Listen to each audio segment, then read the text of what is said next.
अच्छे आचरण करने वाले को आशीर्वाद मांगने की जरूरत नहीं होती, और बुरे आचरण करने वाला चाहे जहां चला जाए, चाहे जो आशीर्वाद दे दे। भगवान परशुराम जी ने जब आचरण बिगड़ गए ना, तो 1000 भुजा वाले शास्त्राबाहु अर्जुन को काट के फेंक दिया। बुरे आचरण करने वाले को कोई बचा नहीं सकता, और अच्छे आचरण करने वाले को कोई रौंद नहीं सकता। और जो मन को अपने वश में कर ले, भगवदाकार ये डिलीट करके और अपने भगवान के नाम और रूप और लीला और गुण भर ले, वही महात्मा हो गया। और जो मन के अनुसार चलता है वही दुरात्मा हो गया। ये चिप है, इसको हटानी पड़ेगी। इसको डिलीट करने का एक ही उपाय, राधा राधा राधा राधा। जितना नाम जप करोगे उतना ही खाली होता है। कि आप लोग गंदे नशा छोड़िए, आप लोग गंदे आहार छोड़िए, गंदे आचरण छोड़िए, और जितना बन सके नाम जप कीजिए। छोटे छोटे बालकों में इतना तेज था। बालक थे श्रृंगी ऋषि, जाकर के बालकों ने बताया तुम्हारे पिता के गले में परीक्षित महाराज चक्रवर्ती सम्राट राजा परीक्षित ने मरा हुआ सर्प डाल दिया। उनका ऐसा, उसे चक्रवर्ती सम्राट होने का गर्व है। वो समझता है ऋषियों में अब ताकत नहीं रही।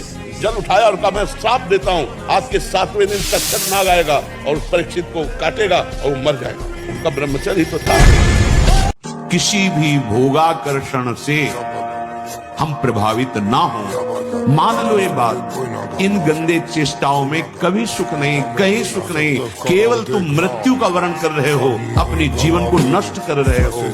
अगर आप मनमानी आचरण करेंगे, मनोरंजन करेंगे, तो आप कोई भी हो, कहीं भी हो, नष्ट हो जाएंगे। अभी तुम अधर्माचरण त्यागिए, पवित्र आहार कीजिए, और जो हम तुम्हें नाम बताएं, जितनी संख्या बताएं, जपिए।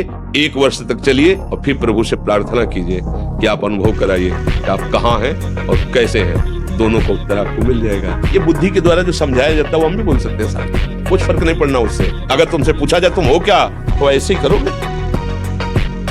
यही मैं हूँ, मेरा स्वभाव ऐसा नहीं है। मेरा है ना, तुमसे अलग है, खुद तुम्हारी वाणी बता रही है। मेरा तन अलग है ना, तो तू कौन है जो मैं है।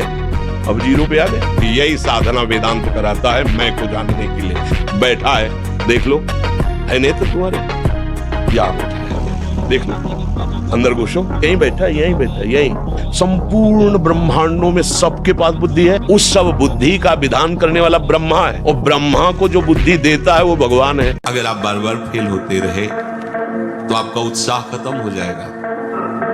ध्यान दीजिए, बहुत सूक्ष्म अंदर की बात है। भगवत प्राप्ति का उत्साह ने प्यारे अनंत जन्मों से इसी काम ने हमारी दुर्गति कर दी है।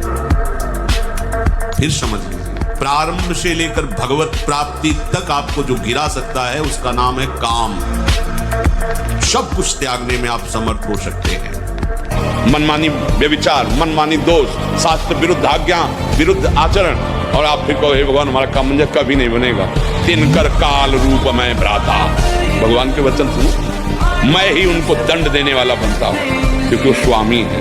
जब लड़का ज्यादा उदंडता करने लगता है ना, आपको जिससे घृणा हो रही है वही दूसरा उसको अपना जीवन समझ रहा है। बहुत विचार पूर्वक, हर वस्तु में आकर्षण है, हर वस्तु अपने में रमा रही है। बस इसी आकर्षण से जो मुक्त हो गया वो कृष्ण का हो गया, वो प्रभु का हो गया। किसी भी वस्तु, व्यक्ति, स्थान का आकर्षण हमें भगवत विस्मरण ना करा पावे। किसी भी प्रकार का मान अपमान, लाभ हानि, निंदा स्तुति हमें अपने मार्ग से विचलित ना कर पावे, तो समझो माया का प्रभाव आप पर पड़ना कम हो रहा है। और अत्यंत नमकीन और अति अधिक मीठा, मीठा सात्विक में है, ऊपर में वर्णन किया गया है, पर अधिक मीठा।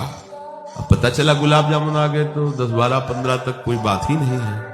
खीर आदि, हलवा आदि समेटते चले जा। भैया ये कोई गोदाम थोड़ी, आते हैं थोड़ा उचित पाल हो गया, बिना औषधि के पच जाएगा। आप देख लेना, बहुत बढ़िया रहेगा। वो आप सात्विक रहेंगे, आपका चिंतन बनेगा, नींद नहीं आएगी। ये साधु, ये बहुत खतरनाक ब्रह्मचर्य के लिए है। ब्रह्मचर्य बहुत जोर का एक यम है। आपका जीवन ब्रह्मचर्य ही अमृत है, और आपका जीवन ब्रह्मचर्य ही नहीं मृत्यु है। परम पवित्र विचार वाला, परम पवित्र आहार वाला, परम पवित्र जब आपकी चेष्टाएं, तब इस महान शक्ति को धारण किया जाता है। भारी से भारी विपत्ति को दूर करने के लिए आर्त भाव से पुकारो भगवान को। तुम्हें धनी बनना है, अनुष्ठान कीजिए। हम कह रहे किसी विशेष मंत्र आदि की तरफ न बढ़िए, बोलिए राधा राधा। क्या चाहिए आप, कृष्ण कृष्ण बोलिए। सब मंत्रों का सार है नाम में, आप बोलिए तो नाम। पवित्र होइए, गंदे आचरण छोड़िए। क्या चाहिए आपको, भगवान का नाम जहां गूंजता है वहां ऐश्वर्य अपने आप चरणों में डूबता है। छल कपट करो, हिंसा करो, गंदे आचरण करो, सोचो हम बहुत बड़े धनी बन जाएं, तो दुष्कृति का फल दरिद्रता और दुख होता है, सुकृत का फल ऐश्वर्य और सुख होता है। अब लगाओ तुम कांटेदार वृक्ष और चाहो कि हमको रसीला फल प्राप्त हो, तो इसे मूर्खता ही कहते हैं। अगर ब्रह्मचर्य सुरक्षित है तो स्मृति, शरीर बल, सब बल जागृत हो जाएंगे। तुम अपने ब्रह्मचर्य पर ध्यान देना। जो बच्चा तुम्हें गंदी बात सिखाए वो तुम्हारे लिए बहुत दुश्मन की तरीके। ऐसे बच्चों का संग न करना, कोई गंदी बात मोबाइल से न देखना। एक मन अन्न जब हमारे उदर में जाएगा, एक मन अन्न 40 किलो, तब एक बार संतान उत्पत्ति करने योग्य वीर्य तैयार होता है। 40 किलो पौष्टिक अन्न पाने पर एक बार संतान उत्पन्न करने की क्षमता वाला सप्तम धातु प्रकट होता है। अब जो रोज 2 बार 3 बार इसको बच्चे छीड़ कर रहे हैं, उनको तो पता नहीं, तो अपनी जीवनी शक्ति, स्मृति सब नष्ट कर रहे हैं। अगर तुमसे कोई गलती हो जाए ना, तो हम आगे खड़े हो जाएंगे। गलती करना मत, अगर गलती हो जाए तो तुम डरना मत, मुझे जरूर बता दो, मैं तुम्हें बचा लूंगा।